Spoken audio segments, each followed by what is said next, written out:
നെൽകർഷകരുടെ പ്രശ്നങ്ങൾക്ക് പരിഹാരം കാണണമെന്നാവശ്യപ്പെട്ട് കോൺഗ്രസ് പാലക്കാട് ജില്ലാ പ്രസിഡന്റ് എ തങ്കപ്പന്റെ നേതൃത്വത്തിൽ ഉപവാസ സമരം നടത്തി. പാലക്കാട് കളക്ടറേറ്റിന് മുന്നിൽ നടന്ന സമരം കെ മുരളീധരൻ ഉദ്ഘാടനം ചെയ്തു. പ്രസാദ് ഉടുമ്പിശ്ശേരി തയ്യാറാക്കിയ റിപ്പോർട്ട് കാണാം.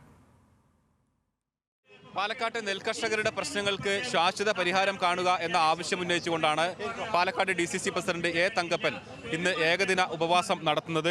വലിയ തോതിലുള്ള പ്രതിസന്ധി നെൽകർഷകർ നേരിടുന്നു. അതോടൊപ്പം തന്നെ സംസ്ഥാന സർക്കാർ പ്രോത്സാഹന വില വെട്ടിക്കുറയ്ക്കുന്നു തുടങ്ങിയ കാര്യങ്ങൾ നേരത്തെ തന്നെ വലിയ പ്രതിഷേധം ഉയർന്നതാണ്. ഇതൊരു സമരത്തിന്റെ തുടക്കമാണോ അതോ ഇനി തുടർച്ചയുണ്ടോ? നേരത്തെ സമരം ഉണ്ടായിരുന്നു, അതിന്റെ തുടർച്ച സമരമാണ്. ഇനി ഈ സമരം ശക്തമാകേണ്ടതുള്ളത് കൊണ്ടാണ് ജില്ലാ കോൺഗ്രസ് കമ്മിറ്റി നേരിട്ട് ഏറ്റെടുത്തിരിക്കുന്നത്. അതുകൊണ്ട് തന്നെ ഇന്ന് തന്നെ വൈകുന്നേരം സമരം പ്രഖ്യാപിക്കും. ഒരു കാര്യമുണ്ട്, കർഷകരോട് ഈ ഗവൺമെന്റ് കാണിക്കാൻ ചിറ്റമ്മ നയം അത് ഒരിക്കലും വെച്ചു പുറപ്പിക്കില്ല. കർഷകൻ ജനിക്കുന്നതും കടത്തൽ, ജീവിക്കുന്നതും കടത്തൽ, മരിക്കുന്നതും കടത്തൽ. അത് പ്രധാന ആവശ്യങ്ങൾ എന്തെല്ലാമാണ്? കർഷകർക്ക് ഉൽപ്പന്നം ഒന്നാമത് ഇവിടെ സാധാരണഗതി നെല്ലിൻ്റെ ആണെങ്കിൽ ആ നെല്ലെടുക്കാൻ സമരം ചെയ്യണം, പൈസ കിട്ടാൻ സമരം ചെയ്യണം.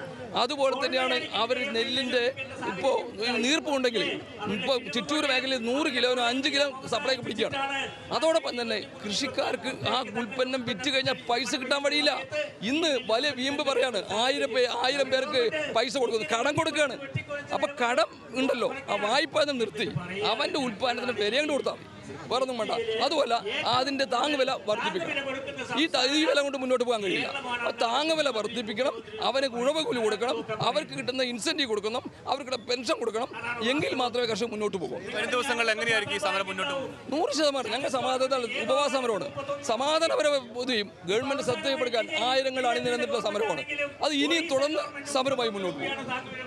അത് വലിയ തോതിലുള്ള സമരം തുടർച്ചയായി ഉണ്ടാകും. വരും ദിവസങ്ങളിലും കൂടുതൽ ശക്തമായ സമരങ്ങൾ ഉണ്ടാകുമെന്ന് തന്നെയാണ് DCC പ്രസിഡന്റ് വ്യക്തമാക്കുന്നത്.